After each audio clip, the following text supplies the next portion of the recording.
Acuérdense de poner en el chat el nombre, así lo copio a un Word y paso la lista. Ahí te vi. Que los copio en Word y... Si yo no llego a terminar, les voy a subir al Classroom las clases. Yo generalmente preparo resúmenes por las clases. En realidad, yo les voy a subir al Classroom el resumen mío de Costas, pero también un trabajo del doctor del Cerro, que es titular de la Comisión 2, que es muy bueno, y la clase mía sigue el trabajo de él, que es de la unidad 3, justamente el tema de Costas. Es muy bueno en cuanto al contenido y en cuanto a la estructura. Y les va a facilitar mucho. Son trabajos que hemos realizado que no tienen más de 10 páginas. Tal vez el del Cerro un poquito más, con 14 páginas, pero no es que les voy a dar 50 hojas para que lean, no, no, no. Es la estructura de la charla que se va a dar, con fallos, todo, que capaz que uno en la charla no lo dice, pero para que lo tengan ustedes. Voy a subirles lo de Costas, del doctor del Cerro. Lo de Costas mío, que lo que tiene, a diferencia del doctor del Cerro, es algún fallito de Mar del Plata, pero más o menos es lo mismo. El del doctor del Cerro es muy bueno. Después, el de beneficio, se los voy a subir también, que es el mismo trabajo que hice el cuatrimestre pasado, y como es completito, se los voy a mandar. Y el de honorarios. El de honorarios, en realidad no es un trabajo mío, sino es un trabajo del doctor Félix Ferrán, que es el que generalmente da honorarios. Así que después de la charla de hoy van a tener en el Classroom esos 4 trabajos, 2 de Costas, 1 de beneficio, 1 de honorarios. Y yo quiero que se cancele la clase de hoy a las 10 menos cuarto, 10 menos 20, por ahí. ¿Cómo está, Carlos? Ahí quiero terminar el tema, bien, ahí quiero terminar el tema, y que cada cual, si quiere ir a cenar o lo que fuere, vaya. Pero yo me quiero quedar 10 minutos, porque quiero hablar con el señor Leonardo Rosas, por una pregunta que me hizo ayer, con el tema del alcance de la intervención de terceros, de la sentencia, porque me quedé dando vuelta a una cosita que estuvimos hablando, si este tercero es litis consorte, y estuve leyendo fallos de corte de la Cámara acá de Mar del Plata, también los estuve leyendo a CAMS, y hablé con el titular de cátedra, para redondear el tema ese, porque de la charla de ayer, viste, terminamos la charla, salió todo bien, todo muy lindo, pero ese puntito no me terminó de satisfacer el desarrollo. Así que, finalizada la clase, retomo 10 minutos contigo, Leonardo, ese punto que me parece que es interesante para aclararlo. Perfecto, no hay ningún problema. ¿Listo? ¿Arrancamos? Lo que vamos a hacer es lo siguiente. Vamos a hacer lo siguiente. Yo voy a arrancar, voy a tratar, no voy a habilitar tantas preguntas porque quiero terminar el tema, después habilito las preguntas y después pasamos a la cuestión de esta intervención de terceros. Bueno, arrancamos. Nosotros vimos ya el punto 1, proceso acumulativo, y el punto 2, citación de terceros. Vamos a ver el punto 3. Les dije que era una bolilla larga. El punto 3 es costas procesales, con los 2 trabajos que después voy a subir, beneficio de litigar sin gastos, con el trabajo mío que voy a subir, y el de honorarios con el trabajo del doctor Ferrán. La charla de costas se va a centrar principalmente en el trabajo del doctor del Cerro. ¿Estamos bien? Perfecto. Bueno, vamos a arrancar. Ustedes cuando vean o lean el tema de costas, está entre el artículo 68 y 77. Van a ver que el código tiene distintos sistemas en lo que es imposición de costas, o la distribución de las costas, que es costas al vencido, imposición de costas en el orden causado, es decir, que cada parte asume el pago de los gastos de su propio litigar, por decirlo de alguna manera. Las costas que pueden llegar a ser soportadas parcialmente, en la proporción que el juez establezca, y costas al vencedor. Es decir, tenemos 3 sistemas: costas al vencido, distribución costas a las partes y costas al vencedor. Bien. De esos tres sistemas, ustedes lo que tienen que hacer cuando lean del artículo 68 hasta el 77, ver cuál es el principio general y después cuáles son las excepciones. Y en el 77, lo que vamos a hacer es ver qué integra el concepto de costas, o cuáles son los conceptos que ustedes tienen que tener en cuenta cuando hablen de costas. ¿Está bien? Bueno, lo primero que tenemos que hacer es definir costas, que se entiende por costas. Ustedes van a tener 3 o 4 autores, que son los que generalmente estudian, Palacio, van a tener a Arasi, yo sigo a Bacré, pero porque a mí me gusta. Cuando ustedes hablan de costas, hablan de las erogaciones, es decir, de la plata o de lo que se debe pagar por afrontar un litigio, ¿no es cierto? La tramitación y la finalización del litigio.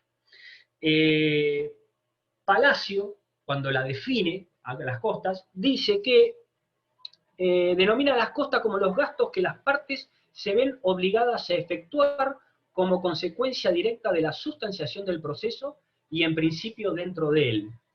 Por su parte, Arasi y Rojas entienden que las costas procesales no importan una sanción para el perdedor, sino tan solo un resarcimiento de los gastos que su contrario ha sido obligado a afrontar con el objeto de asumir la defensa del proceso. Y Bacré, cuando la define, dice que las costas, o enseña que las costas o gastos casuídicos constituyen el costo del proceso.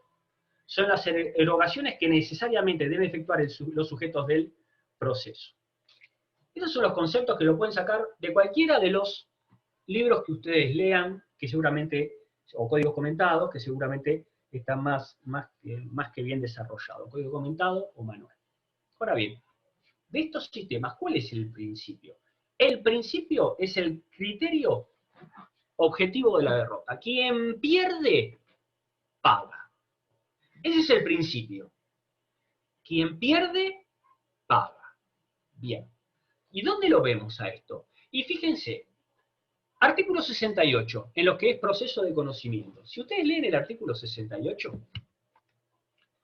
dice que la parte vencida, el primer párrafo, la parte vencida en el juicio deberá pagar todos los gastos de la contraria, aun cuando ésta no lo hubiese solicitado. Ese es el criterio y el principio en materia de costas. Artículo 68, para los procesos de conocimiento.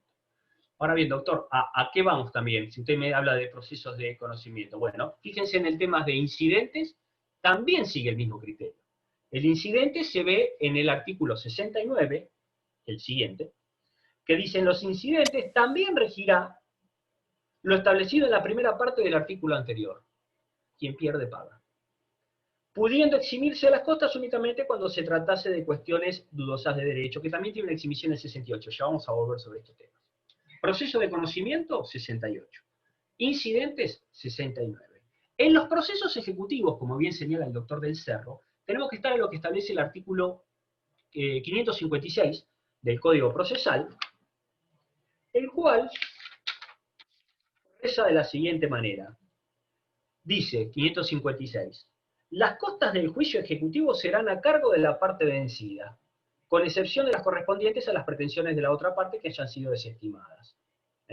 Si se hubiese declarado procedente la excepción de pago parcial al ejecutado, se le impondrán solo las costas correspondientes al monto admitido en la sentencia, etc. Entonces, proceso de conocimiento, 68, quien pierde paga. Incidentes, 69, que refiere al 68, quien pierde paga. Ejecutivo, 556, quien pierde paga. Entonces, el principio es ese. Ahora, si ustedes leen el artículo 68 inclusive, 68 inclusive, hasta el 76, va a ver que hay excepciones. ¿Por qué digo que hay excepciones? Porque ustedes van a tener que desde el artículo 68, segundo párrafo, el 69 y el 70, que incluye el tema de allanamiento, se habla de exhibición de costas. ¿Está? A partir del 71, los que ustedes van a tener son los supuestos especiales. Y cuando hablan de supuestos especiales, van a ver que tenemos en el 71 el vencimiento parcial y mutuo, en el 72 lo que es plus petición inexcusable, pedir de más sin excusa alguna o sin fundamento alguno. El 73, los supuestos de conciliación, transacción y desistimiento, 74 y 75 habla de lo que es litisconsorcio, etc. El 76 habla de las costas al vencedor, uno de los sistemas que habíamos dicho, y el 77 hace referencia a cuál es el alcance de costas. ¿Está? Entonces, primer párrafo del artículo 68, principio general. Aplicable a los procesos de conocimiento. El incidente sigue esta suerte, 69, 556 ejecutivo. Bien, dijimos, hay exhibición de costas que se establecen en el código. Son esas exhibiciones. Si ustedes se fijan en el 68, segundo párrafo, dice, sin embargo, el juez podrá eximir total o parcialmente de esta responsabilidad al litigante vencido, costas, siempre que encontrare mérito para ello, expresándolo en su pronunciamiento bajo pena de nulidad. Es decir, el juez puede eximir total o parcialmente de las costas. ¿Qué es eximirlos por las costas? Es que costas por su orden, y si hay costas comunes, mitad para cada uno. ¿Está? Entonces, ¿cuándo lo puede eximir al perdidoso en costas el juez? Dice el 68 segundo párrafo. Cuando encontrase mérito para ello debiéndolo expresar. Si van al 69, en el 69 primero te dice no, en el tema de los incidentes rige el mismo criterio, quien pierde paga. Pero también, a renglón seguido, dice que pudiendo eximirse de las costas únicamente cuando se tratase de cuestiones dudosas de derecho. Es decir, en los incidentes, para eximir, se tienen que tratar de cuestiones dudosas de derecho. En cambio, en el 68, lo que hace referencia es cuando el juez encuentre mérito. Hay una apreciación, hay una cuestión prudencial del juez si encuentra mérito para la exhibición de costas. ¿Está? Y el otro supuesto de exhibición de costas tiene que ver con el allanamiento. Y el allanamiento, ustedes lo han visto, es una figura que ya han visto en Elementos seguramente. ¿Qué se entiende por allanamiento? ¿Qué es allanarse? Si ustedes tienen que equiparar la palabra allanarse, tiene que pensar en reconocer, en someterse. Uno reconoce no los hechos, sino la pretensión. Reconoce no que la hechos, pretensión sino la pretensión formulada es válida. Sí. Pero Reconoce debe la allanarse pretensión, sobre cada pretensión no los también. hechos. Porque no me Claro, los hechos no. Correcto, pero déjenme terminar la idea. Chicos, no habiliten el teléfono. Déjenme terminar la idea. Después, cualquier cosa me hacen la preguntita. La idea es, reconocer la pretensión, o las pretensiones, que no implica, que no significa reconocer los hechos, porque uno puede reconocer los hechos, pero diferir en cuanto al derecho aplicable. No por eso le reconozco la pretensión, pero quien reconoce la pretensión, reconoce todo. Ahora bien, en el caso del allanamiento, para que haya una exhibición de costas, ustedes tienen que tener en cuenta que no es cualquier tipo de allanamiento o cualquier supuesto de allanamiento, sino que se deben dar los requisitos del artículo 70.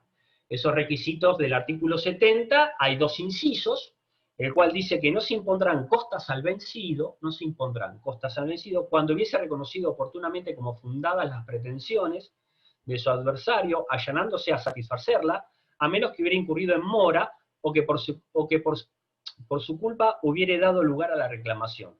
Cuando se allanare dentro del quinto día de tener conocimiento de los títulos o instrumentos tardíamente presentados, dice el inciso 2, y el tercer párrafo, el último, infine, dice, para que proceda a la exención de costas, el allanamiento debe ser real, incondicionado, oportuno, total y efectivo. Siempre me acuerdo cuando yo cursé por primera vez Elementos, me decían riote. Y yo, ¿qué me están diciendo? Bueno, riote habla de todo esto, ¿no? Creo que pasaron 30 años y siguen haciendo lo mismo. Pero el allanamiento no es el allanamiento, el reconocimiento de la pretensión en cualquier circunstancia, sino que se dé el cumplimiento de esto. Reconocimiento oportuno, no haber dado a la parte motivos para litigar, el reconocimiento efectivo, oportuno, real y condicional, etcétera, que lo van a ver desarrollado en los trabajos. A partir del artículo 71, a partir del artículo 71, ustedes van a ver que hay supuestos especiales. Esos supuestos especiales están dados por artículo 71, artículo 72 y artículo 73 principalmente. El artículo 71 hace referencia al vencimiento parcial y mutuo. Dice el título del artículo, siempre hay que tener presente que los títulos de los artículos no integran la letra de la ley, pero lo identificamos con esto. Dice, si el resultado del pleito o incidente fuere parcialmente favorable a ambos litigantes, las costas se compensarán o se distribuirán prudencialmente por el juez en proporción al éxito obtenido por cada uno de ellos. Es claro acá el tema, ¿no es cierto? Es decir, si por ejemplo en un caso de, no sé, de que se rechaza una de las pretensiones pero se hace lugar a otras, cabría la posibilidad de esa distribución. Cada cual, de acuerdo a lo que ha ganado, lo que ha vencido. Daniela, papá, para todos. Perdón, estaba mirando en el chat, no sé qué pusieron acá. Bien.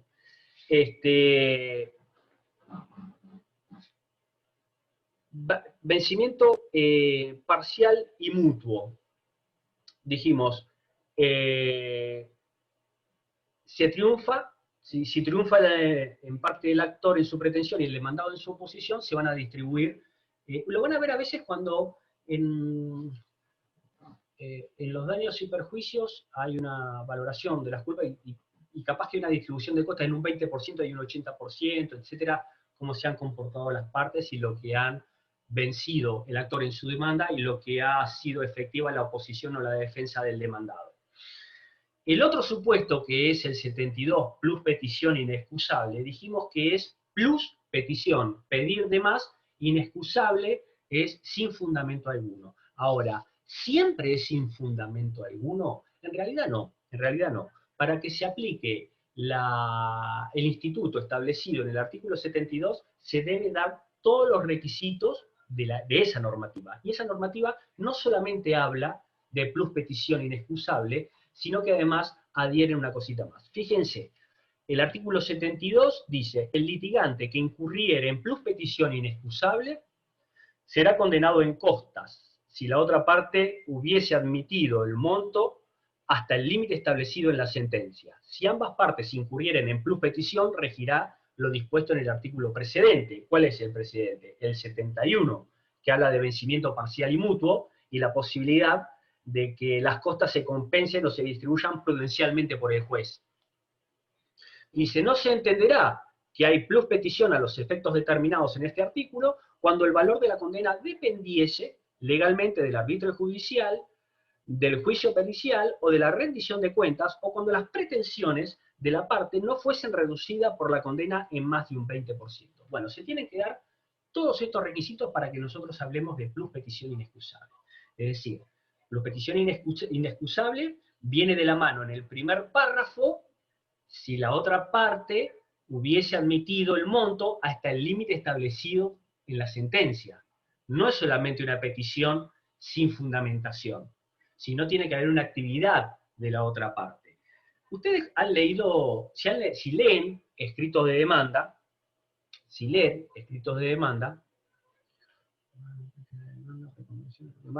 exactamente, Leonardo. Si ustedes leen el escrito de demanda, van a ver que en la pretensión generalmente hay una, que yo me lo anoté acá, hay una expresión, cuando se estima un monto, razonablemente, digamos, que esté sujeto al arbitrio judicial o a la prueba a producirse. Lo que uno se agarra o se aferra de eso es no caer en una plus petición inexcusable. Pero insisto, cuando ustedes hablen de plus petición inexcusable, tienen que tener presente que no solamente es pedir de más sin fundamento, sino que tiene que venir acompañado por los otros requisitos establecidos en el artículo 72. El tercer supuesto que ustedes van a ver, tiene que ver con conciliación, transacción y desistimiento, y lo ven en el artículo 73. Si yo les digo, estudien el artículo 73 o léanlo para entenderlo, les diría léanlo al revés.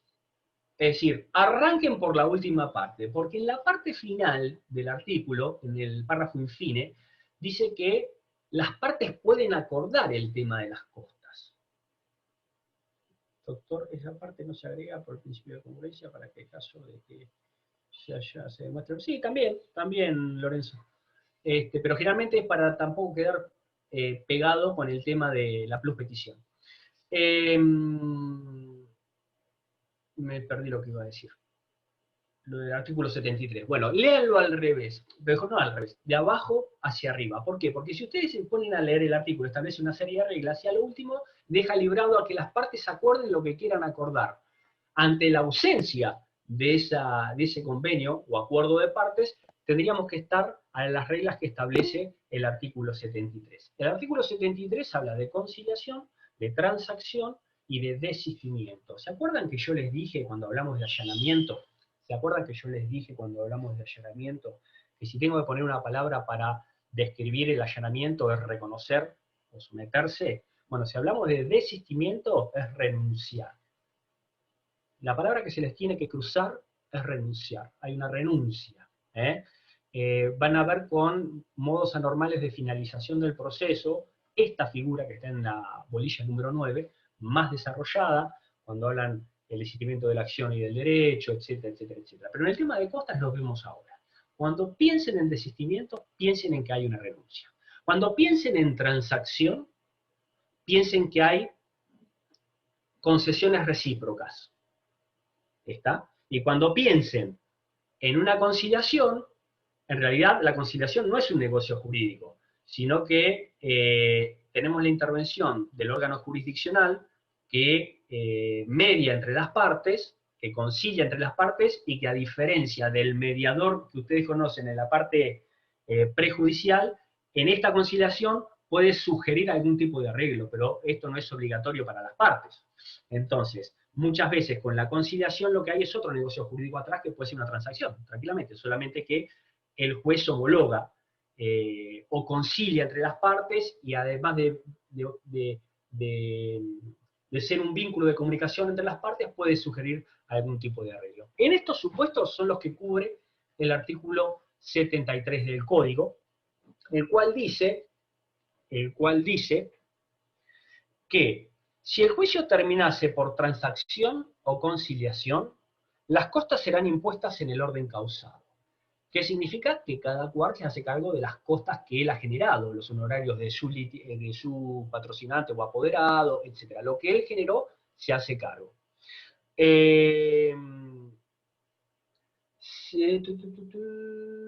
Si lo fuese por desistimiento, serán a cargo de quien desiste, salvo que se debiese exclusivamente a cambio de legislación o jurisprudencia. ¿Está? Y en la última parte, exceptúase en todos los casos lo que pudiera acordar las partes en contrario. Es decir, las partes pueden acordar lo que ellos quieren. Con el tema del desistimiento, si no hay acuerdo de partes, quien desiste, paga. Sería, quien renunció, paga. ¿Está? Bien. Pero hay una excepción. Y esa excepción tiene que ver con los cambios de legislación y con los cambios de jurisprudencia. ¿Qué es jurisprudencia? Porque los cambios de legislación son claras. Pero, ¿qué es jurisprudencia? ¿Un fallo nuevo de corte? ¿Un antecedente aislado, como dice el doctor del Cerro? No. Sino que tiene que haber un criterio emanado del tribunal en una serie de casos que lleve a la parte y decir, bueno, mire, la verdad vamos a desistir. O, por ejemplo, un nuevo plenario. O, por ejemplo, un nuevo plenario de las cámaras. ¿Se entiende? El último sistema, a ver, ustedes van a ver si y acá sí les doy el visto bueno para habilitar el micrófono. Ustedes van a ver muchas veces que en los desistimientos, por ejemplo, de la parte actora, desistimiento de la acción y del derecho, las costas las carga el demandado. ¿Por qué se piensan que puede llegar a ser? En la transacción, Néstor, en la transacción se puede convenir costas a una parte, no hay ningún problema porque es lo que te está diciendo el último párrafo del 73. Pero estén a lo que yo les pregunto. Si quien desiste paga y ustedes ven un expediente y desiste el actor de la acción y del derecho, como decimos siempre, de la acción, del derecho, ponemos todo lo que se puede poner, lo ponemos ahí. Bueno, perfecto. Si existe el derecho, obviamente es superior, es innecesario lo de la acción, pero nosotros lo ponemos igual por las dudas. ¿Qué se piensan que puede haber detrás? Por los gastos en que hubiesen incurrido en el proceso, las pruebas que se hubiesen llevado a cabo. Por ejemplo, ¿quién habla? ¿Quién me está hablando? Karen, buena hora. Karen, buena hora. Karen, escúchame. Yo, por ejemplo, estoy litigando con Emilio. Emilio es parte actora, yo soy parte demandada. Emilio presenta un escrito desistiendo de la acción y del derecho, y las costas me hago cargo yo. Es decir, hay un acuerdo, yo presto conformidad porque ya fui notificado de la demanda, y las costas están a cargo mía. ¿Vos qué te parece que puede ser eso, Karen? No digo que sea siempre, no digo que sea siempre. ¿Qué te parece que puede ser, Karen? Ahí estoy, Leonardo. Yo tengo ¿Una renuncia? tengo más o menos 25 personas en mi pantalla, pero Carlos, ¿puedo? capaz que a los otros de las otras pantallas, a veces los veo y a veces no. Sí, bancame un segundito nomás, que quiero ver una cosa, a ver si alguien está sugiriendo algo. Carlos, Victoria García dice un acuerdo. Perdón, ya estoy. ¿Quién es el que habla?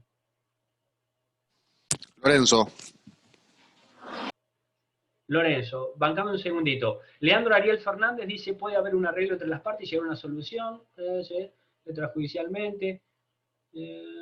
¿Cómo son las costas frente a una transacción? Yo creo que ahí lo contesté. Bueno, sí, a ver, decime, Lorenzo, ¿qué me querías decir? sí, puede ser en el caso de que el actor desista a cambio del pago de costas. Por ejemplo.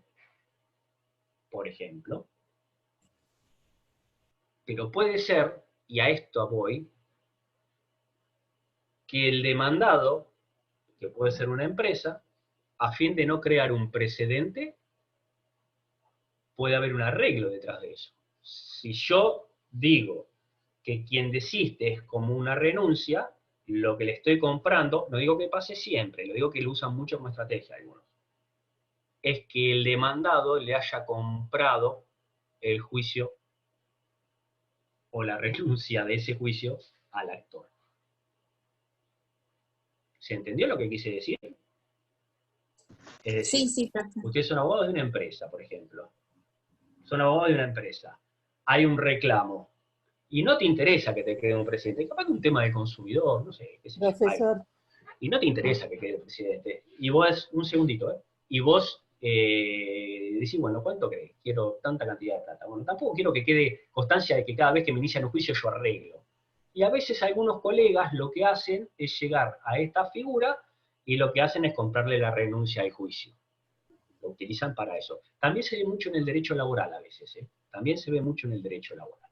Sí, alguien me dijo profesor. ¿Quién? sí, lo que quería decir era eso, que por ejemplo un juicio laboral, si yo tengo problemas con varias personas, yo como empresa tengo problemas con varias personas, y siento un precedente ganándome ese juicio, directamente antes de empezar o empezado apenas, hago un acuerdo y le digo, bueno, yo pago todo, vos directamente, toma, te pago lo que te debo y todo, lo dejamos así, listo.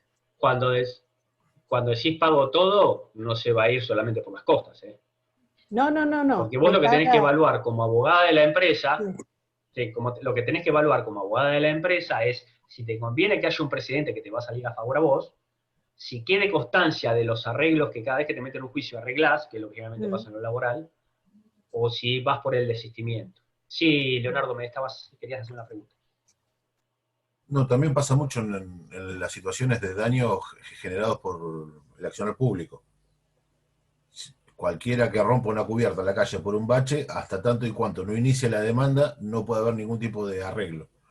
Entonces, lo que pasa usualmente con todos esos daños de menor cuantía es, Se obliga al inicio de la demanda porque el Honorable Tribunal de Cuentas de la provincia no permite el pago sin juicio iniciado, y al momento de trabar la litis se llega a un acuerdo y se da de baja, y usualmente el Estado se hace cargo de las costas.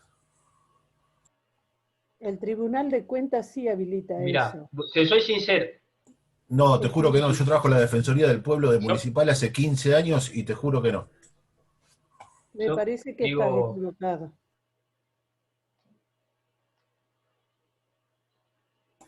No hay acuerdo para reparación de menor cuantía por pago de pesos del Tribunal de Cuentas, por lo menos del 2008. Yo te digo porque lo veo, no te estoy diciendo porque me dé Yo la también gana. lo veo. Yo trabajo en una empresa estatal y también surgen cuestiones de este tipo.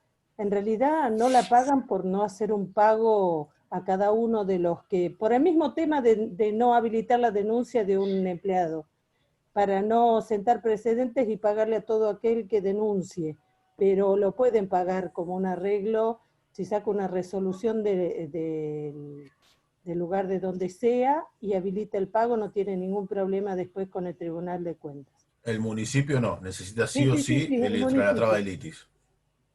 Yo te digo porque lo manejo, ¿me entendés? Sí, yo también, yo me la paso contestando este tipo de cuestiones, así que por eso daba el ejemplo.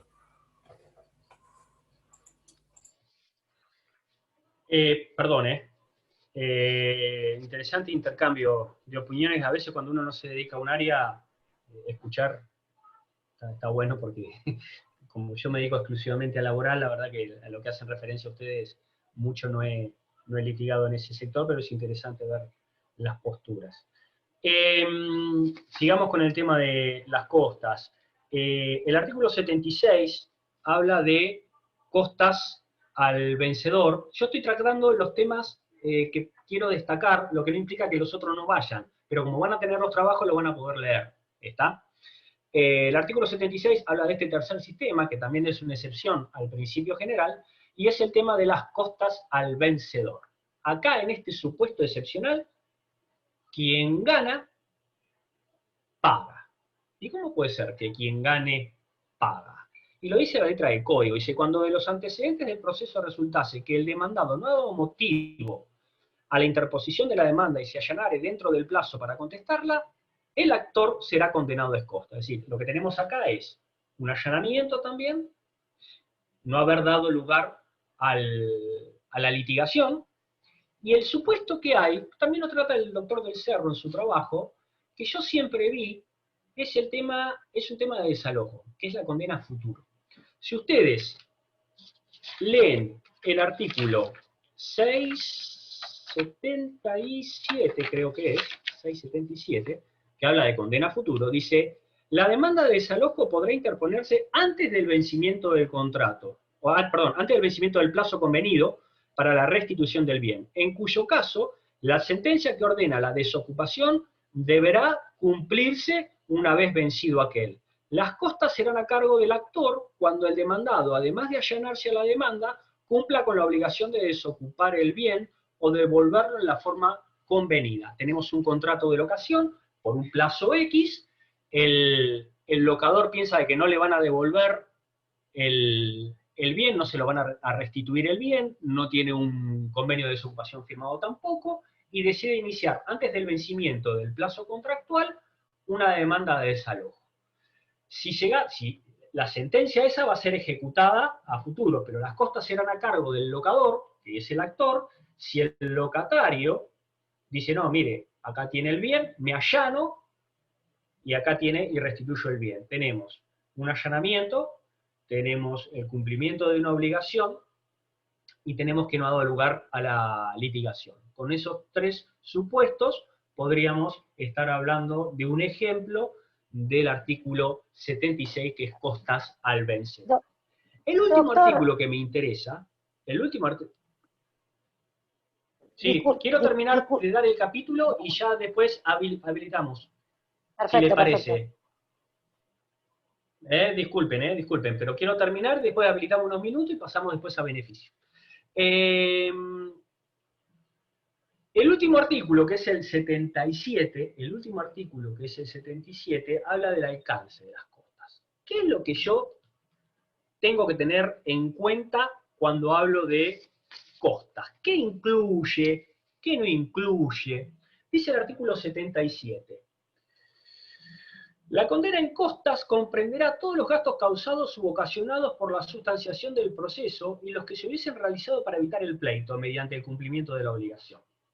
Los correspondientes a pedido desestimado serán a cargo de la parte que lo efectuó o originó, aunque la sentencia lo fuere favorable en lo principal. No será objeto de reintegro los gastos superfluos o inútiles.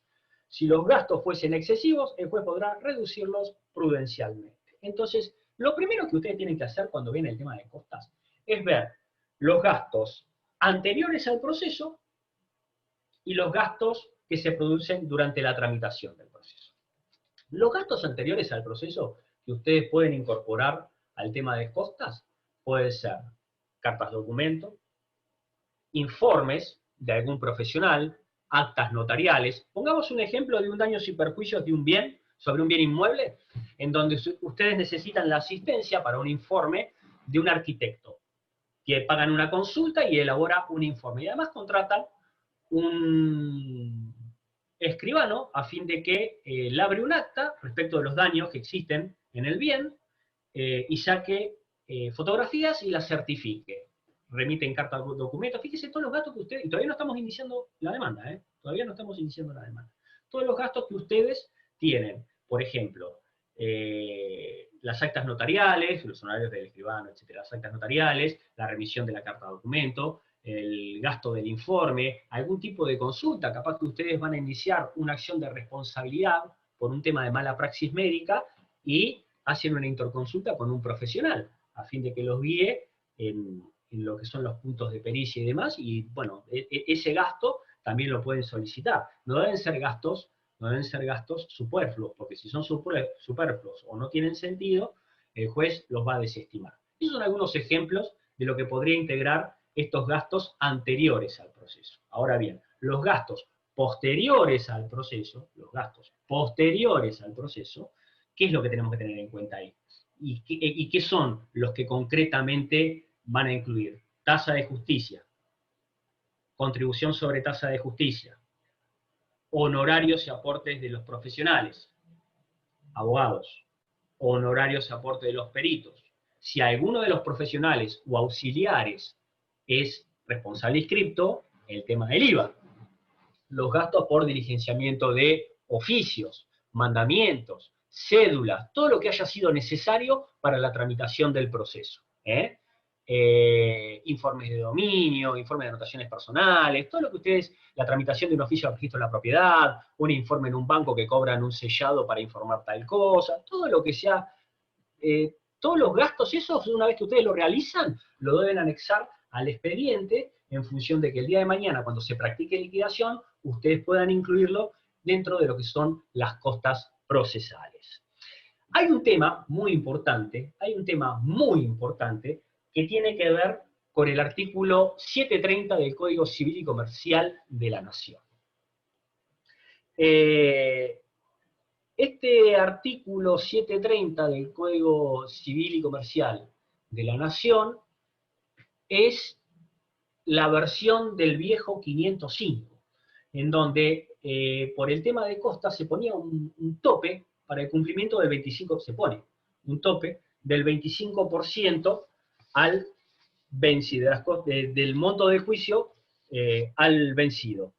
Dice concretamente el 730, efectos con relación al acreedor, inciso C, dice, si el cumplimiento de la obligación, cualquiera sea su fuente, deriva en un litigio judicial o arbitral, la responsabilidad por el pago de las costas, incluidos los honorarios profesionales de todo tipo, allí devengados y correspondientes a la primera o única instancia, no debe exceder del 25% del monto de la sentencia.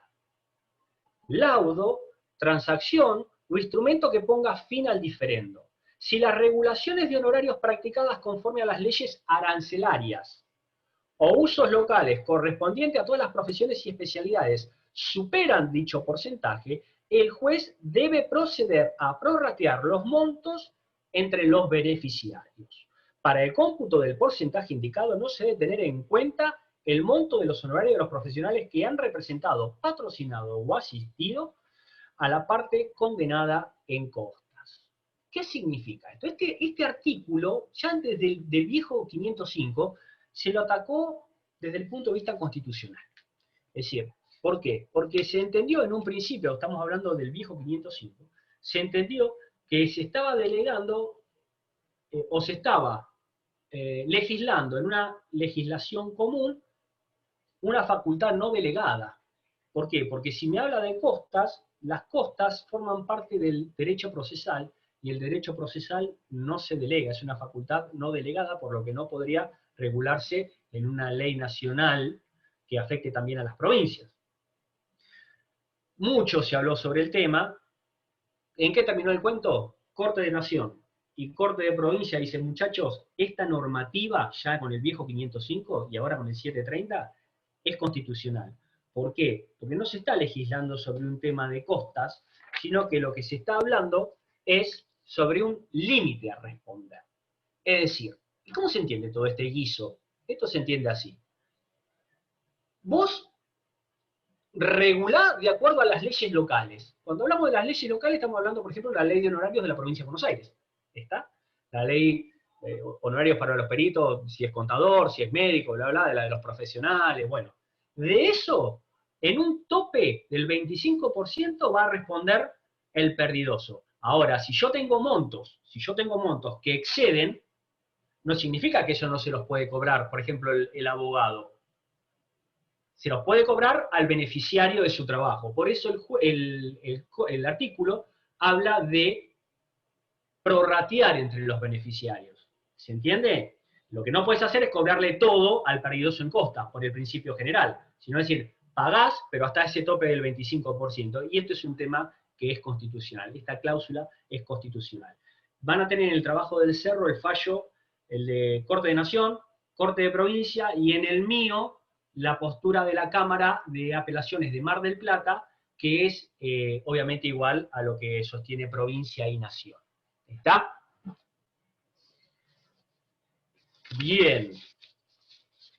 Después van a tener otros temitas más para leer, si quieren, porque hay varias jurisprudencia, hay citas de doctrina y demás, y les va a servir, además, para tenerlo siempre presente aún en el ejercicio de la profesión, porque es un trabajo, un par de trabajos. Hagan las cosas y yo no mando más notas. ¿Qué? Hagan las cosas y yo no mando más notas. ¿Qué estás diciendo ahí, Leonardo? Mala mía. ¿Qué pasó? ¿Qué querías decir? No estaba contestando en el WhatsApp. No, estaba contestando el WhatsApp web de la oficina y le agarré de pantalla. Ah, hay alguien que no hace las cosas y por eso vos mandás notas. Está bien. Suele pasar. Che, bueno. Ahora sí queda habilitado tiempo DOL en el aire. No todos conocen lo que yo digo. Queda habilitado preguntas. Por el plazo de 5 minutitos. Carlos, ¿le hago una consulta? Sí. El tema de los aportes previsionales de los abogados, ¿quedan incluidos en las costas? Sí. La parte que le corresponde, porque vos, en el tema de los aportes, tenés una parte que le corresponde a quien abona a los honorarios y otra parte que le corresponde al profesional. Por ejemplo, a vos te regulan 20.000 pesos en concepto de honorarios. El responsable de las costas va a abonar de los 20.000 pesos más el 10% en concepto de aporte, es decir, 22.000 pesos.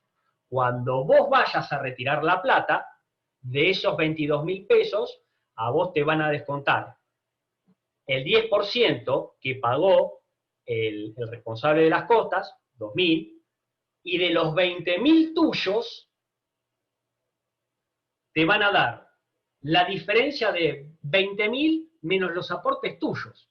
Los aportes tuyos son el 10% también, es decir, 2.000 pesos. Pero, como vos ya pagaste el anticipo previsional, a esos 2.000 pesos te descuentan los 720 que ya pagaste o el valor en el momento en que vayas a cobrar los honorarios.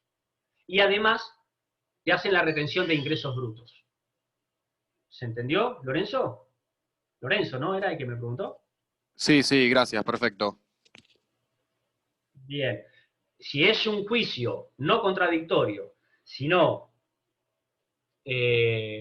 voluntario, por ejemplo, una sucesión donde no hay conflicto entre los herederos ni nada, los que te abonan, no te abonan el 10%, sino el 5%. Y vos sí abonás el 10%. ¿Por qué? Porque todos esos montos, esos aportes, más en los anticipos previsionales, engrosan o van a parar por año a la cuota anual obligatoria, que es la que ustedes van a tener que pagar y que está referenciada al colegio. Es la jubilación de ustedes para el día de mañana.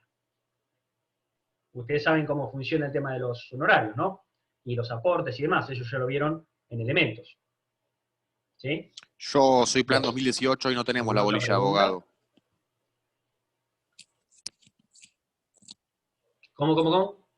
Los plan 2018 no tenemos la bolilla de abogado. Bueno, está. Les explico sucintamente. Cuando ustedes se reciban, para ejercer la profesión van a tener que matricularse. Se puede matricular en provincia o en el área federal.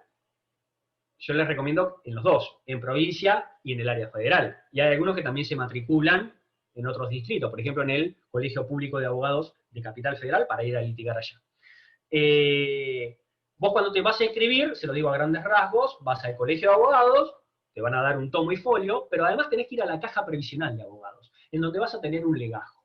Y vos vas a pagar una matrícula anual, dividida en una serie de cuotas, al Colegio de Abogados, pero también vas a pagar una cuota anual obligatoria a la Caja Previsional de Abogados. Esa cuota anual obligatoria varía de acuerdo a tu edad y varía de acuerdo a la antigüedad que tenés en el ejercicio de la profesión. Los que recién comienzan es muy chiquitita y va aumentando considerablemente cuando van pasando los años. ¿Cómo se integra esa cuota anual obligatoria? Esa cuota anual obligatoria se integra por el IUS previsional y los aportes. ¿Cuál es el IUS previsional? Ustedes lo vieron. Cada participación que ustedes tengan en un expediente deben cumplir con la ley 8480 y con la 10268, que es el anticipo previsional, que es un monto. Ese IUS previsional no es lo mismo que el IUS arancelario. El IUS arancelario es con el que se regulan honorarios. El IUS previsional es un monto fijo que ustedes pagan para cuando participan, ingresan o se presentan en un expediente. Todo eso, a fin de año te da un número. Vos cobraste tantos honorarios, tuviste tantos aportes. Esos aportes son de parte de quien te paga los honorarios más la parte tuya, que es lo que le dije yo recién, más el IUS previsional te va a dar un monto. Si ese monto es la cuota anual obligatoria, no pagás nada. Si superás, te supera para el tema de la jubilación por puntos, vas a cobrar más de jubilación. Pero si es menos por año, vos podés optar entre el 50% de la CAO, y te van a decir, cuando te jubiles, puede ser que cobres menos, o hacer un plan de pagos y cubrir la cuota anual obligatoria. ¿Se entendió? A grandes rasgos, más o menos. Sí, sí. Genial.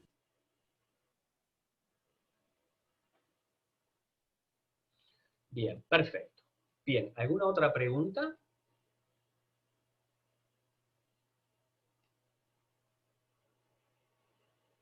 Bien, vamos a pasar a lo que es beneficio de litigar sin gastos. Cuando ustedes estudien costas, van a ver que en algún puntito hay el número de artículo de código, el 730, correcto, Facundo. Cuando ustedes estudien costas, van a ver que se le pide la diferencia entre nación y provincia. Nación, que tiene una legislación más nueva, va a tratar algunos temitas, por ejemplo, el tema del allanamiento ante el supuesto de prescripción. Es decir, inicio una acción judicial, opone una inscripción, me allano. Ahí van a ver que hay una normativa en nación que es la exhibición de las costas para quien se allana. ¿Por qué? Porque como la prescripción es una defensa personal, capaz que no te la oponen cuando vos iniciás la demanda. ¿Está? En provincia eso no está. Pero sí hay un fallo de corte que está citado en uno de los trabajos, en el cual hace lugar a la exhibición por ese allanamiento y por los mismos fundamentos. Bien, vamos al beneficio de litigar sin gastos. Cuando lean beneficio de litigar sin gastos, van a ver que en el beneficio de litigar sin gastos también se les pide un estudio comparativo entre el Código Procesal de provincia y el Código Procesal de nación. Yo después les voy a decir cuáles son los 3 ítems que se les va a pedir, una vez que finalicemos la charla. Beneficio de litigar sin gastos. Artículos 78 a 86. ¿Qué es este instituto del beneficio de litigar sin gastos? Y ustedes recién dijimos, litigar no es gratis. Tenés gastos anteriores al proceso, gastos posteriores al proceso, la posibilidad de que podés perder y tenés que pagar. Bueno, ¿qué pasa si yo no tengo plata? ¿O tengo lo justo para vivir? ¿No puedo litigar? No, no es que no podés litigar. Está contemplado este instituto, que es el beneficio de litigar sin gastos, que Aldo Bacre lo define como la declaración judicial dictada luego del procedimiento respectivo, por la cual se autoriza a quien ha justificado su carencia de recursos y mientras ella perdure, a litigar ante los tribunales sin pagar la tasa de justicia ni las costas del proceso, artículo 83-84 del Código Procesal Civil y Comercial de la Provincia de Buenos Aires, ni dar contracautela conforme artículo 200 del mismo órgano, del mismo cuerpo normativo. No tengo plata para litigar, tengo que litigar igual. Te dan la posibilidad a través de este instituto. ¿Por qué? Porque hay un fundamento que tiene que ver con el derecho constitucional, y son 2, que es acceso a la justicia y, ¿cuál sería el otro? Igualdad. La igualdad ante la ley. Esos son los 2 fundamentos constitucionales, exactamente. Esos son los 2 fundamentos constitucionales por los cuales vive esta figura dentro del Código de Rito, o el Código Ritual. Ustedes tienen que tener presente el tema de la procedencia, cómo solicitarlo, qué efectos tiene, cómo es el trámite, cuál es el alcance que tiene. ¿Cuánto puedo solicitar yo el beneficio de litigar sin gastos? ¿Quién es el legitimado para peticionarlo? El beneficio de litigar, si hablamos al momento, si estamos al momento, puede ser peticionado antes de la demanda, con la demanda, como un punto de la demanda, o con posterioridad a la demanda.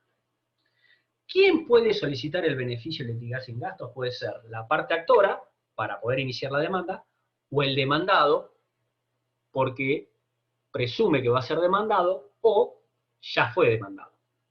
¿Cómo sería entonces? ¿El demandado puede iniciarlo antes de la demanda? Sí. Es decir, los legitimados son el actor o el demandado. Y el momento procesal puede ser para el actor antes de la demanda, con la demanda o después de la demanda. Y para el demandado también. Antes de la demanda,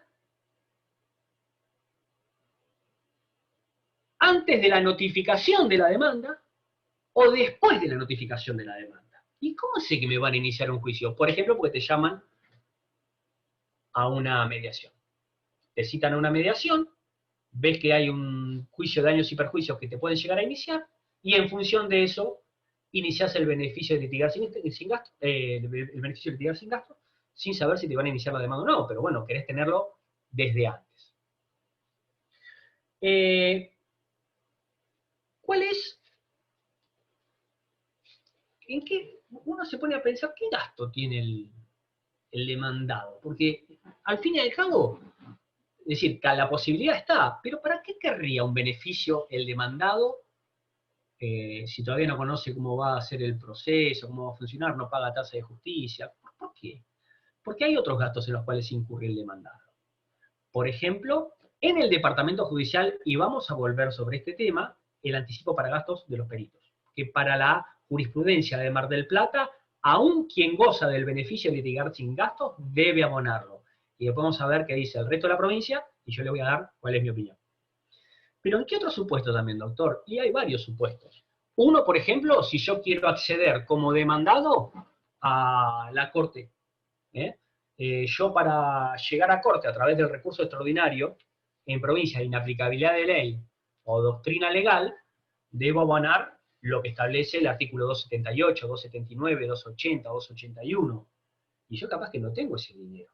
La Corte ha dicho que quien quiere interponer un recurso extraordinario, en esos supuestos, hasta tiene 3 meses después de dictada la sentencia a fin de obtener de manera definitiva el beneficio de litigar sin gastos. Es decir, hay varios supuestos en los cuales incurre, digamos, gastos que incurre el demandado, aún en el tema de costas.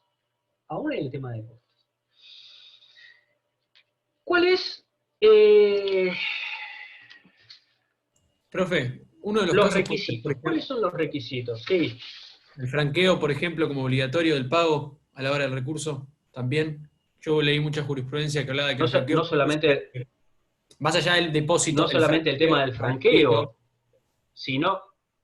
Ah, sí, sí, claro. no solo correcto, eso, sino que sí. habían dado, por Es más, ejemplo, sí, había leído un fallo cuando yo preparé recursos en elementos que daban que, por ejemplo, se concedía que tenía que pagar el sujeto el depósito para la aplicación de inaplicabilidad de ley, para el recurso extraordinario, pero también debía pagar el franqueo, que eso no lo podía eximir, que si no, no le concedían el recurso. por supuesto, cuando veamos recursos vamos a ver todos los gastos que tenemos. Es importante el tema de recurso extraordinario en provincia por los gastos en los cuales incurren.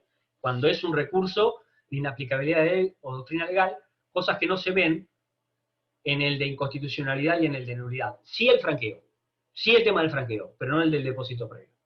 Ya vamos a ver cuando estemos con la bolilla 12. Beneficio de litigar sin gasto. ¿Cuáles son los requisitos? Y ahí tenemos que estar al artículo 79 del Código. El artículo 79 del Código establece una serie de requisitos que los podemos llegar a resumir de la siguiente manera. Son dos incisos. Y habla de los recaudos.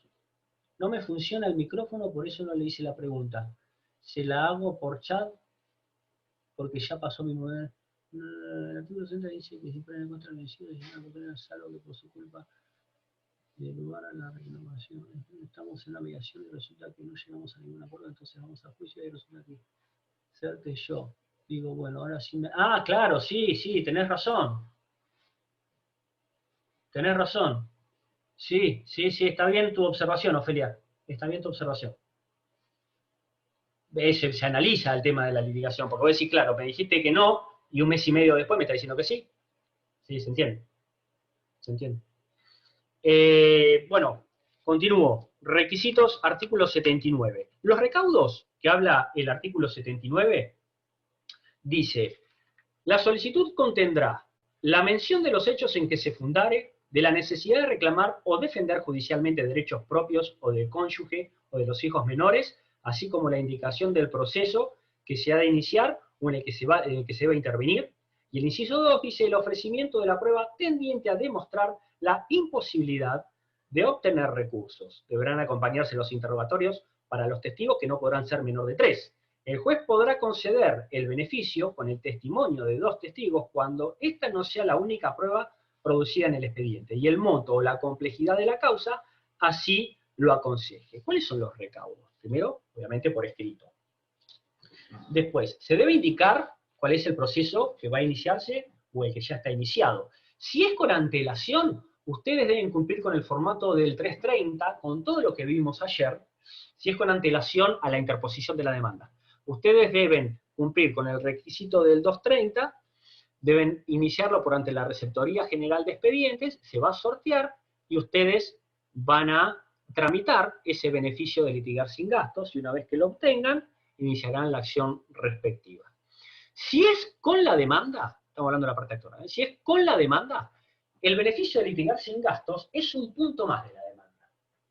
El beneficio de litigar sin gastos es un punto más de la demanda. Entonces ustedes van a tener lo que es la presentación, personería, pretensión, hechos, prueba, en el caso que estemos hablando de un ordinario será solamente la enunciación y adjuntar la prueba documental, y si es un sumario sumarísimo, los restantes medios probatorios, más allá de todos los ítems que ustedes quieran indicar, por ejemplo, una medida cautelar, etc. Y el beneficio de litigar sin gastos va a ser uno de los puntos de la demanda. Ahora, si el beneficio lo inician con posterioridad al inicio de la demanda,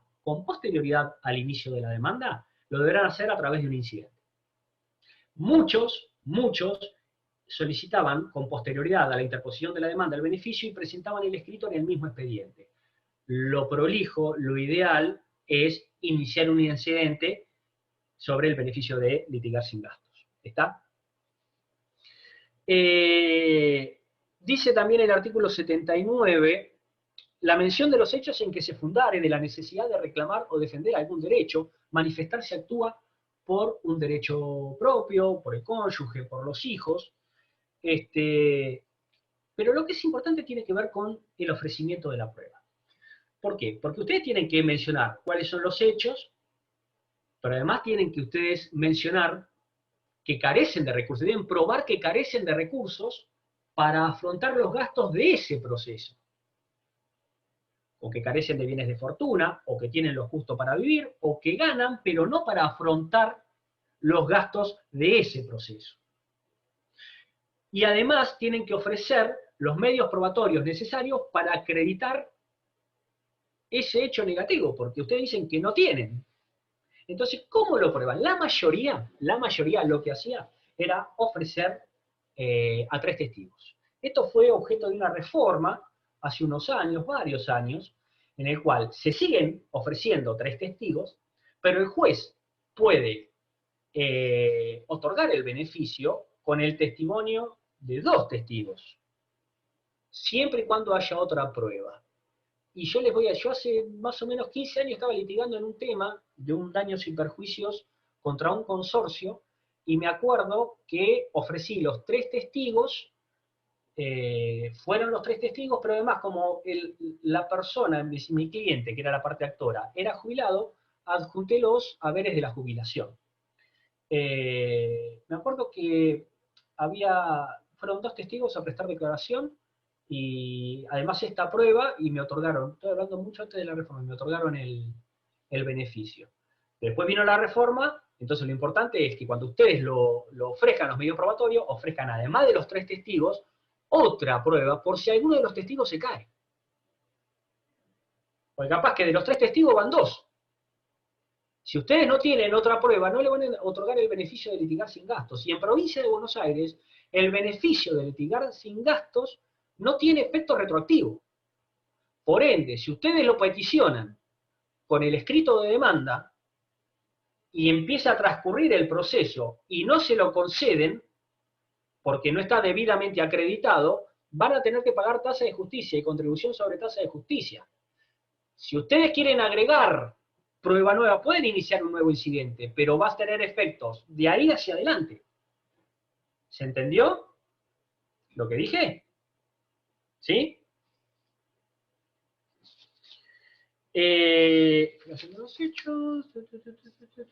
También van a mencionar el tema del monto y la complejidad del proceso y el monto. Si yo, por ejemplo, gano 50.000 pesos por mes, tengo 2 hijos, tengo una casa que está a nombre mío, tengo un auto, tengo bienes. Pero yo quiero reclamar, por ejemplo, 1.000.000 de pesos por un daños y perjuicios, tengo que pagar 22.000 pesos de tasa de justicia y 2.200 de contribución sobre tasa de justicia, se me va la mitad del sueldo. Entonces, ¿tengo bienes de fortuna? Sí, tengo una casa y tengo un auto. ¿Trabajás? Sí, ganó 50.000 pesos por mes. Pero vos tenés los recursos necesarios para afrontar esos gastos, y no. Por eso la necesidad de poner la complejidad del caso y los montos del proceso en donde ustedes solicitan este beneficio de litigar sin gastos.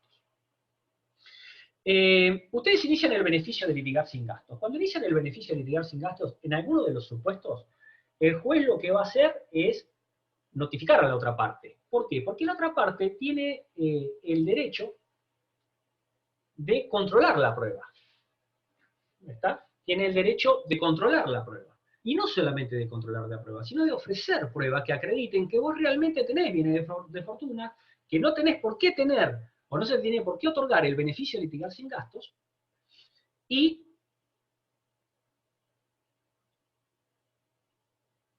la necesidad de que se te caiga ese beneficio por la complicación que te puede llegar a vos a acarrear la continuidad de ese proceso por los gastos que van a venir. Controlar la prueba, ¿y cómo controla la prueba? Los medios probatorios los va a controlar, pero además puede participar en las audiencias, puede repreguntar a los testigos, porque cuando ustedes están en la audiencia del beneficio de litigar sin gastos, arrancan ustedes preguntando, una vez que terminan ustedes, pasa a preguntar la otra parte.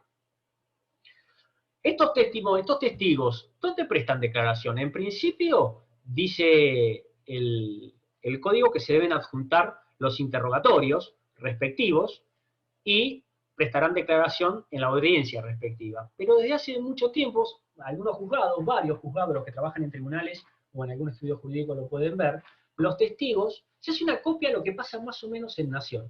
Y los testigos algunas veces prestan la declaración en el estudio. Lo que uno hace es transcribir las respuestas, las preguntas, los juramentos, las respuestas, y después lo que hacen es llaman a una audiencia a ratificar.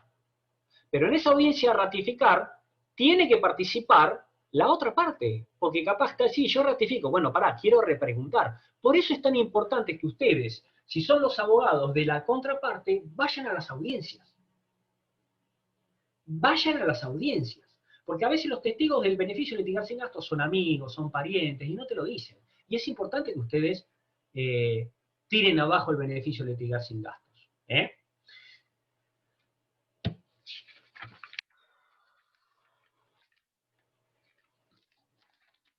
En cuanto a la prueba que está contemplado en el artículo 80, dice, el juez ordenará sin más trámite las diligencias necesarias para que la prueba ofrecida se produzca a la mayor brevedad y citará al litigante contrario, o que haya de serlo, quien podrá fiscalizarla. Es decir, los dos requisitos. Que la prueba se produzca lo más rápido posible, no puede entorpecer el resto del proceso, y la fiscalización por parte de la contraria. Una vez que se produce toda la prueba, van a ver que dentro de los medios de prueba que generalmente ofrecen las contrapartes, o a veces de oficio el propio juez ordena, son informes a, por ejemplo, al registro de la propiedad, para ver si tienen propiedades en la provincia de Buenos Aires, al registro de la propiedad automotor, es decir, de la propiedad inmueble, de la propiedad automotor, de los créditos prendarios, y lo que fuere. Es decir, hay una serie de cosas que tienden a evitar lo que fue históricamente la utilización abusiva de este instituto por parte de los litigantes. Una vez que se produce toda la prueba, se da vista a las partes que tienen un plazo común de 5 días para expedirse. Cuando ustedes, vencido dicho plazo, se expide el juez en cuanto a la concesión del beneficio o no. ¿Cómo es el tema de la concesión? El beneficio puede concederse una vez que el juez se produce toda la prueba, que se le dio vista a las partes y demás, el juez va a resolver sobre la concesión o no. El beneficio puede concederse definitivamente, totalmente, parcialmente, por lo cual se le eximen de una parte de los gastos, o se puede denegar. Si se concede totalmente, quien apele esa resolución, que va a ser la contraparte, si le conceden el recurso de apelación, el mismo se otorga con efecto devolutivo. ¿Qué significa?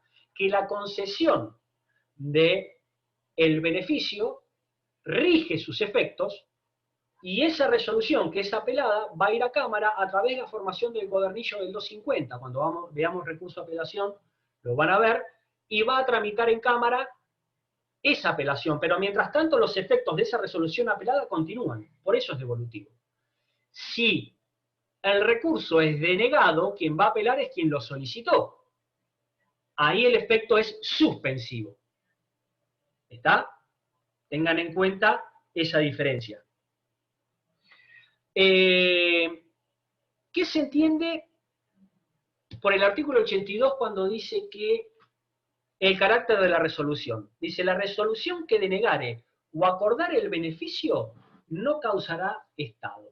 Estamos hablando de la resolución que queda firme, no de la apelada, porque la apelada todavía la resolución no ha quedado firme, pero capaz que no se le concede, interpone un recurso de apelación, confirma Cámara, no se le concede, yo lo puedo volver a pedir, podés volver a pedirlo, perdón,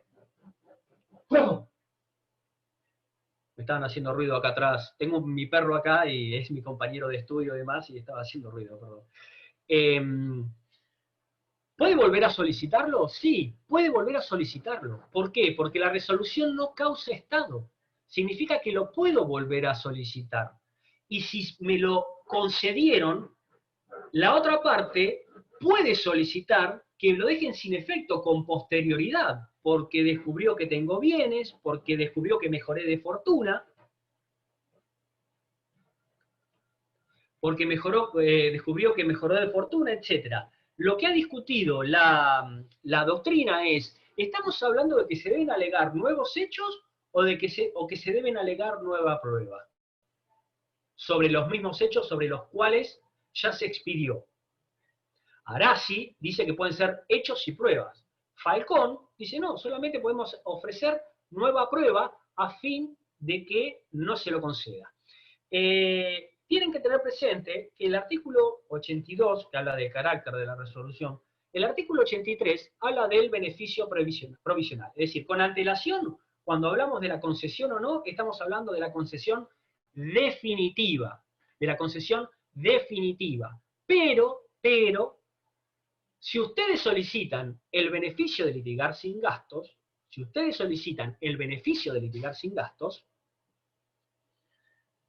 se los van a otorgar, es decir, van a ordenar los traslados respectivos y demás, y hay un otorgamiento provisorio. Desde la interposición del beneficio, ustedes tienen ese beneficio de manera provisoria hasta que se expida definitivamente el órgano jurisdiccional. Eso es el artículo 83, que dice que hasta que se dicte resolución, la solicitud y presentaciones de ambas partes estarán exentas de los pagos impuestos sellados de actuación. Estos serán satisfechos, así como las costas, en caso de negación. Si en el definitivo me dicen no, el trámite para obtener el beneficio no suspenderá el procedimiento, salvo que se pidiera en el escrito de demanda.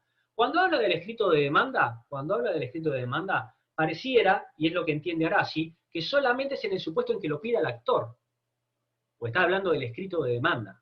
Es decir, capaz que el actor dice, no, esperen, que no se avance el proceso por los gastos que puede llegar a haber, hasta tanto no se me resuelva de manera definitiva el beneficio.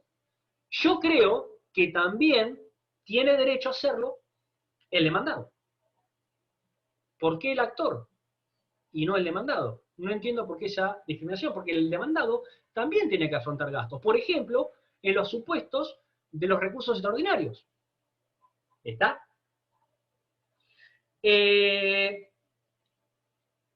Quien obtiene el beneficio de litigar sin gastos, de manera definitiva, dice que no tiene que cargar con las costas del proceso, con los gastos del proceso que se vayan produciendo por su tramitación. Sin perjuicio de esto, la jurisprudencia de la Cámara Civil y Comercial de Mar del Plata dice, cuando se trate de anticipo para gastos, aunque tenga el beneficio de litigar sin gastos, los debe pagar.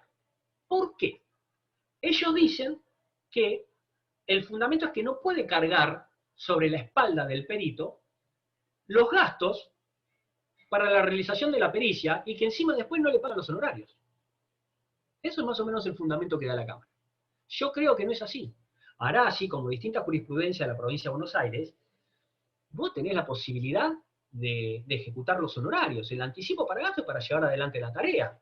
Si yo tengo el beneficio es justamente porque no lo puedo pagar. Si estamos hablando de una persona que sufrió un daño sin perjuicio porque iba a trabajar, que en función de ese accidente que sufrió en la vía pública se quedó sin trabajo porque era un trabajador no registrado, y si vos no vas, no te pagan el día o lo que fuere, le tengo que pagar 5 lucas, 3 lucas, 2 lucas, 2.000, 3.000, 4.000 pesos a un perito, a 2 peritos, para que realicen la pericia teniendo yo el beneficio.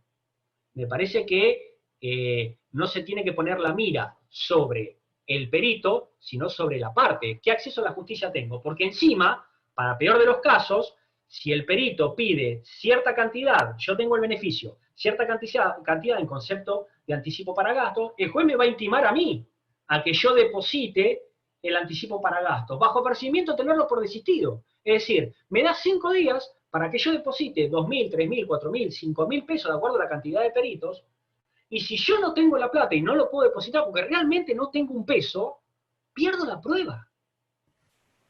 Y ya no sería un beneficio de litigar sin gasto. Esa es la locura en cuanto a este concepto. No es un beneficio, si yo tengo el beneficio, pero está mirando al perito en lugar de ver a la parte, me parece a mí. ¿Quién me habló? Yo, Juan. Hay un caso que yo estuve viendo cuando se presentaba, por ejemplo, el beneficio de litigar sin gastos después de la contención de la demanda en forma de incidente, que incluso los jueces admitían que ya se tenía que realizar el pago del bono y el anticipo y que no te reconocían el beneficio. Y que si los metías conjuntamente con la contestación de la demanda, No, que...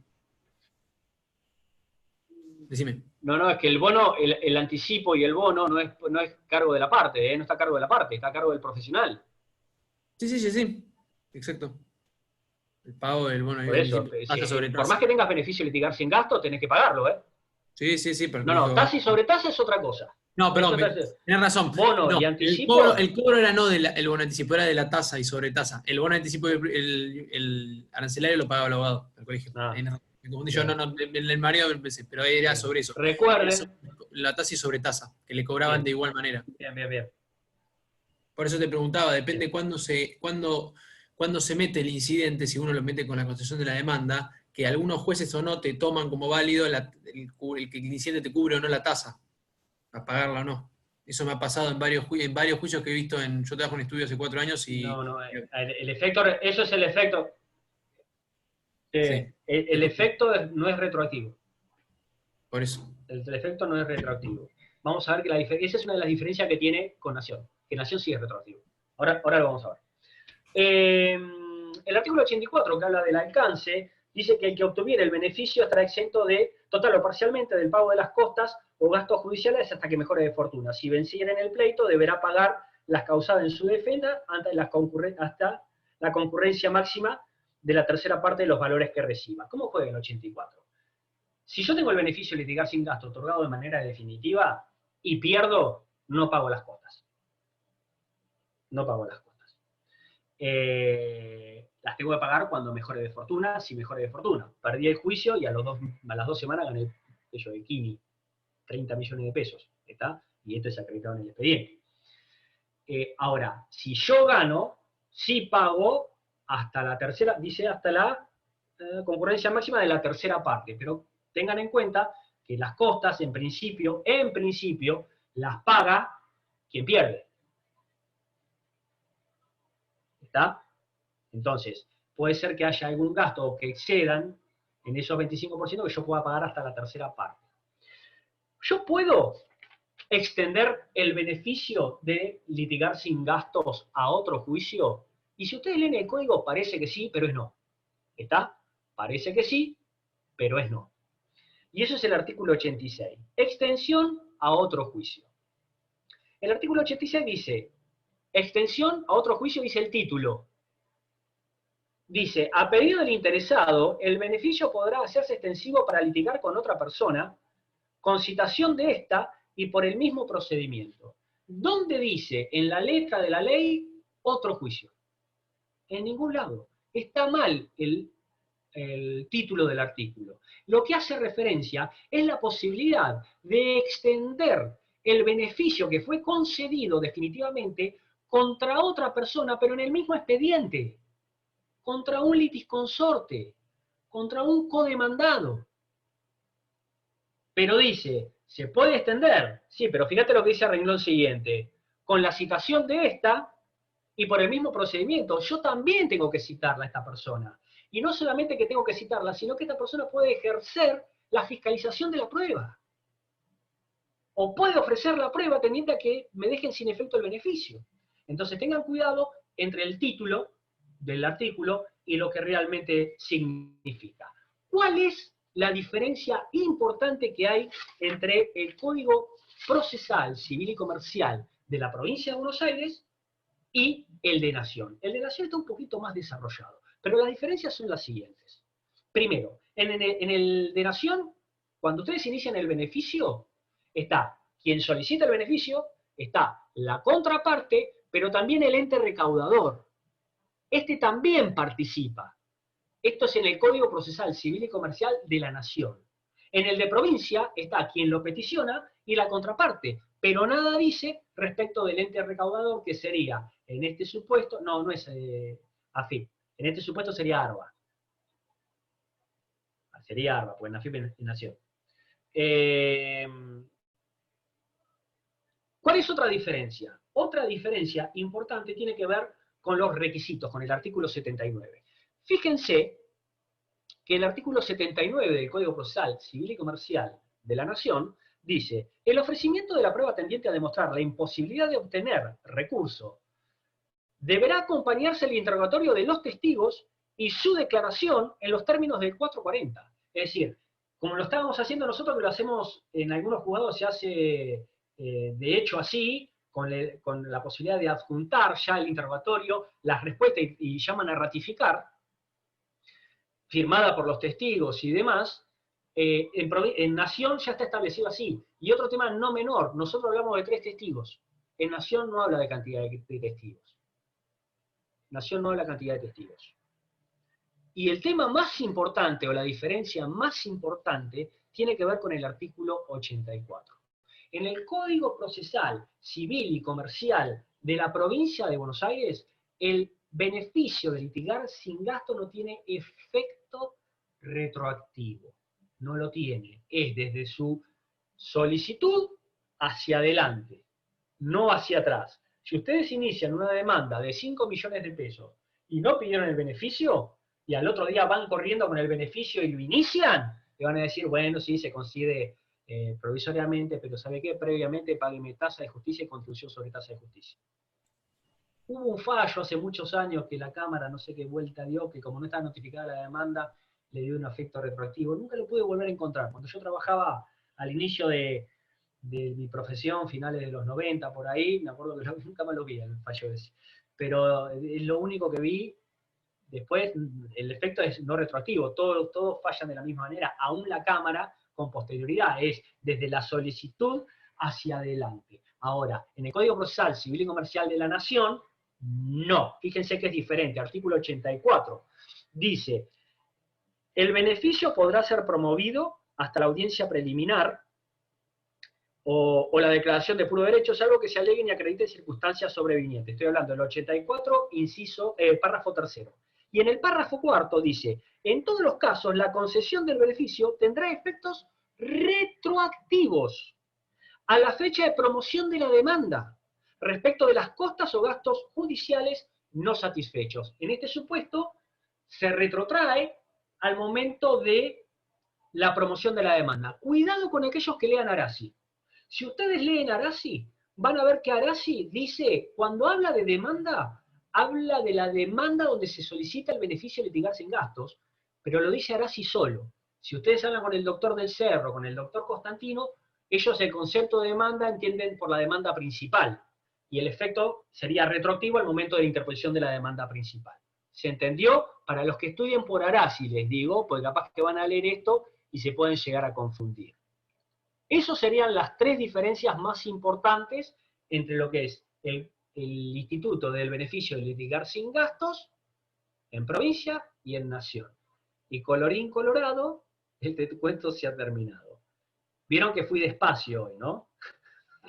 Estaba medio atrasado y le metimos... ¿Se entendió la clase? Esto sí, a mí me interesa. Chicos, todo lo que dije hoy, más allá de la clase grabada que va a quedar para el canal de YouTube, van a estar los trabajos que yo lo voy a publicar debidamente. Les llegó el de efectos del liticonsorcio, ¿no? Sí, profe. Llegó. Bien. Lo estaba metiendo en el otro y digo, qué raro. Es más, una chica, no sé si fue Mancuso o quién, me dijo, doctor, no me llegó al mail. No, yo lo subí al Classroom, le puse como al mail. Tenía razón. Yo estaba subiéndolo en el diferente. Bien, los que tengan ganas de irse, se terminó la clase, mañana vamos a ver diligencias preliminares, vamos a ver el primer punto de la bolilla 4, y yo voy a dejar 2 trabajos. El trabajo del primer punto de la bolilla 4, lo que hago en ese trabajo, para que ustedes se den una idea, es una autopsia de la demanda. ¿Qué significa? Cuando ustedes le dicen la acordada tal, la acordada cual, cómo se escribe, qué se pone, se los explico, para que sepan por qué se pone lo que se pone y de dónde viene. ¿Está bien? Buenísimo. Los que quieran irse, se pueden ir, me quedo con Leonardo Rosas, Lorenzo te lo tengo acá del otro lado, respecto de la intervención de tercero. ¿Está? Acá estoy.